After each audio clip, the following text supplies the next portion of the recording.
Muhammadiyah Riau, Fakultas Studi Islam, jurusan Psikologi Islam, kelompok 6 semester 3. Video ini dibuat untuk memenuhi tugas mata kuliah Psikologi Abnormal dan Psikopatologi dengan dosen pengampu Bu Ajeng Safitri, MPSI Psikolog.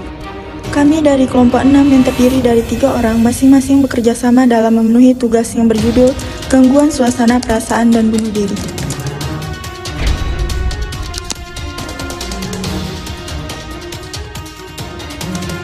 Gangguan perasaan dan tindakan bunuh diri dapat dipicu oleh berbagai hal.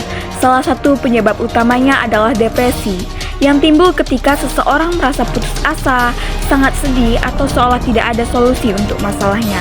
Selain itu, tekanan dari lingkungan seperti masalah dengan keluarga, teman, atau pekerjaan juga dapat memperburuk kondisi emosional seseorang. Gangguan suasana perasaan adalah masalah mental yang mempengaruhi keadaan emosi seseorang. Pengidapnya bisa sangat bahagia dan sedih dalam waktu yang bersamaan. Seseorang baru bisa didiagnosis mengalami gangguan suasana perasaan apabila mengalami gejala selama beberapa minggu. Kondisi ini juga dapat menghambat aktivitas sehari-hari, terutama saat bekerja dan belajar. Gangguan suasana perasaan juga terdiri dari beberapa jenis, yaitu yang pertama, depresi mayor, yaitu kurangnya minat untuk beraktivitas, merasa sedih, atau putus asa selama minimal 2 minggu. Yang kedua, gangguan bipolar, yang terjadi ketika seseorang mengalami perubahan suasana hati yang ekstrim, seperti episode mania, yaitu kegembiraan yang berlebihan, dan bergantian dengan depresi, yaitu sedih yang mendalam. Yang ketiga, distimia. Distimia merupakan perubahan suasana hati dalam jangka panjang, depresi atau mudah tersinggung yang berlangsung setidaknya selama 2 tahun. Yang keempat, gangguan suasana hati yang berkaitan dengan kondisi kesehatan lain seperti kanker, cedera, infeksi, dan penyakit kronis yang memicu gejala depresi. Yang kelima, gangguan perasaan akibat penyalahgunaan obat, alkoholisme, paparan racun, atau obat-obatan terlarang lainnya. Gangguan suasana perasaan dapat membuat kita merasakan perasaan-perasaan negatif yang berlebihan, seperti rasa bersalah, ketidakberdayaan, atau tidak berharga. Hal ini dapat memicu pikiran untuk bunuh diri. Bunuh diri adalah tindakan seseorang yang secara sengaja mengakhiri hidupnya sendiri. Bunuh diri bisa dilakukan dengan berbagai cara, seperti overdosis obat, gantung diri, mencelakai diri di jalan raya, atau melompat dari tempat yang tinggi. Bunuh diri seringkali merupakan manifestasi dari kesedihan mendalam, putus asa, atau rasa putus harapan yang mendalam pada diri seseorang. Ini adalah masalah serius yang mempengaruhi individu dari berbagai latar belakang dan dapat memiliki dampak yang menghancurkan bagi keluarga dan masyarakat. Di Indonesia, bunuh diri meningkat drastis dari tahun ke tahun. Mari kita lihat cuplikan berita berikut ini.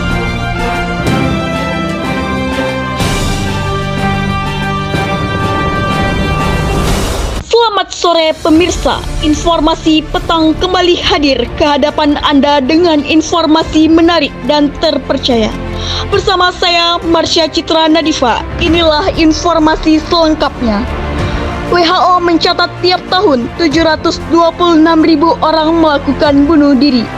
Angka orang yang mencoba bunuh diri jauh lebih besar dari itu. 73% dari angka bunuh diri global ini terjadi di negara berpenghasilan rendah dan menengah. Badan ini juga mencatat bahwa bunuh diri adalah penyebab ketiga kematian bagi orang berusia 15-29 tahun. Dalam studi teranyar yang dirilis 2022, menemukan angka bunuh diri di Indonesia mungkin 4 kali lebih besar daripada data resmi. Minimnya data telah menyembunyikan skala sebenarnya dari persoalan bunuh diri di Indonesia.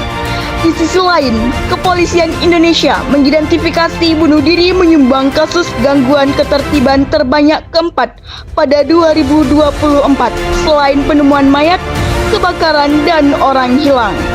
Pusat Informasi Kriminal Nasional atau Pusiknas melaporkan periode Januari sampai Agustus 2024, setidaknya polisi menangani 849 kejadian bunuh diri. Ini artinya satu hari terdapat hampir 4 kejadian bunuh diri. Dari data tersebut, sebagian besar korban bunuh diri berusia 26 sampai 45 tahun atau dengan angka persentase 30,9%. Sementara bunuh diri yang dilakukan usia 17 sampai 25 tahun ditemukan sebanyak 75 kasus atau setara dengan persentase 8,8%. Gejala gangguan suasana perasaan yang pertama, perasaan sedih atau putus asa yang berkepanjangan. Orang dengan gangguan perasaan sering merasa sedih, hampa, atau putus asa untuk waktu yang lama. Yang kedua, kehilangan minat pada kegiatan yang disukai.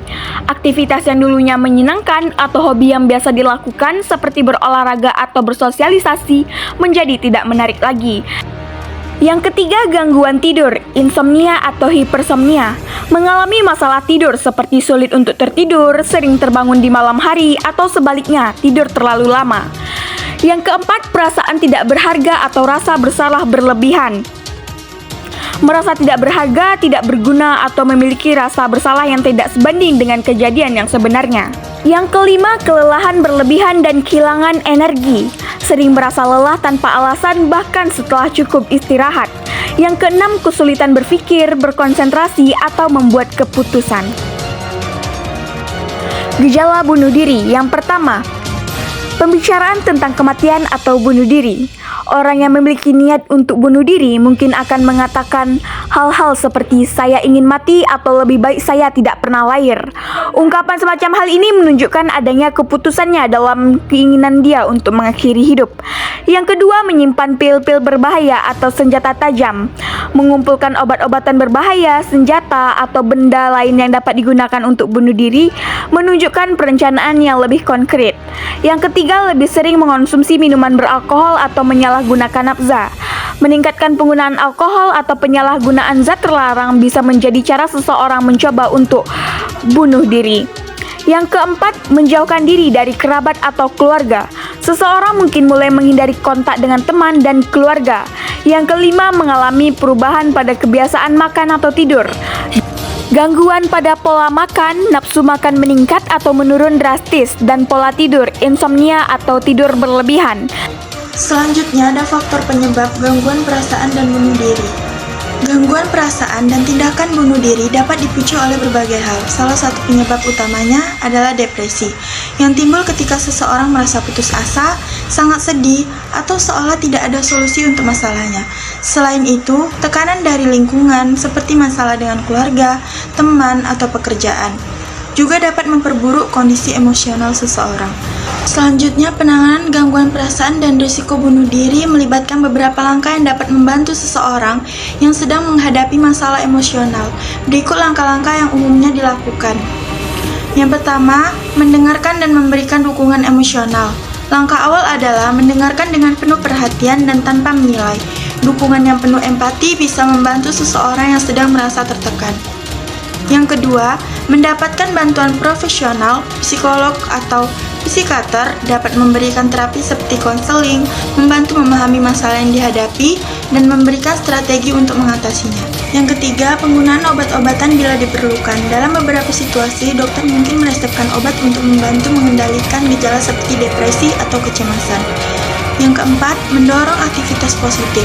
Aktivitas fisik seperti berolahraga atau berjalan-jalan bisa membantu memperbaiki suasana hati. Kelima, mengurangi akses ke hal-hal berbahaya. Bagi seseorang yang beresiko bunuh diri, penting untuk membatasi akses mereka ke objek atau situasi yang dapat membahayakan diri. Yang keenam, dukungan keluarga dan teman-teman. Dukungan dari orang-orang terdekat sangat penting. Kehadiran dan dorongan semangat dapat membuat seseorang merasa lebih dihargai dan tidak sendirian. Dengan pendekatan ini, banyak orang bisa mendapatkan bantuan untuk pulih dari gangguan emosional dan menghindari tindakan yang berbahaya. Gangguan perasaan dan bunuh diri dalam Islam yang mencakup perspektif Islam. Lalu di sini tentang bunuh diri atau perasaan ingin bunuh diri ya. Pertama itu, bunuh diri itu haram hukumnya dan ditolak masuk surga. Oke. Yang kedua itu, bunuh diri itu sangat tidak dianjurkan oleh Islam. Bahwasanya itu yang pertama tadi haram ya. Nah, di situ tuh haram, sudahlah haram, tidak boleh masuk ke dalam surga ya. Karena Allah itu sangat murka terhadap orang yang apa-apa langsung memutuskan untuk yang namanya bunuh diri. Terdapat dalam surat An-Nisa menjelaskan bahwasanya janganlah engkau membunuh dirimu, apalagi saling membunuh satu sama lainnya, karena Allah itu maha penyayang. Oke, Allah itu maha penyayang karena setiap perbuatan kita, kalau kita itu mau bersungguh-sungguh, ikhtiar, tawakal, kita akan ingin berubah, kita pasti akan mendapatkannya. Keajaiban seperti kayak awalnya kita tuh kayak pengen bunuh diri, tapi kita ingat ada Allah. Oke, ada Allah. Nah, disitulah kita akan mengeluarkan bagaimana kehidupan ini sebenarnya lebih bagus, lebih enak, enjoy gitu ya kan.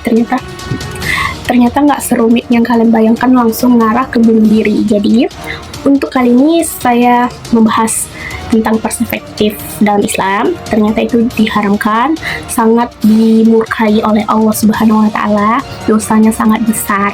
Dengan cara apa sih biar kita tuh dekat sama Allah lagi? Yang pertama, yang pertama kali itu ya meningkatkan keimanan, seperti sholat 5 waktu, terus selalu percaya kepada Allah, selalu ingat Allah kan ya. Terus kita selalu banyak-banyak berdoa bahwasanya Allah itu ada gitu loh, Allah itu akan membantu kita dan Allah itu maha penyayang. Oke?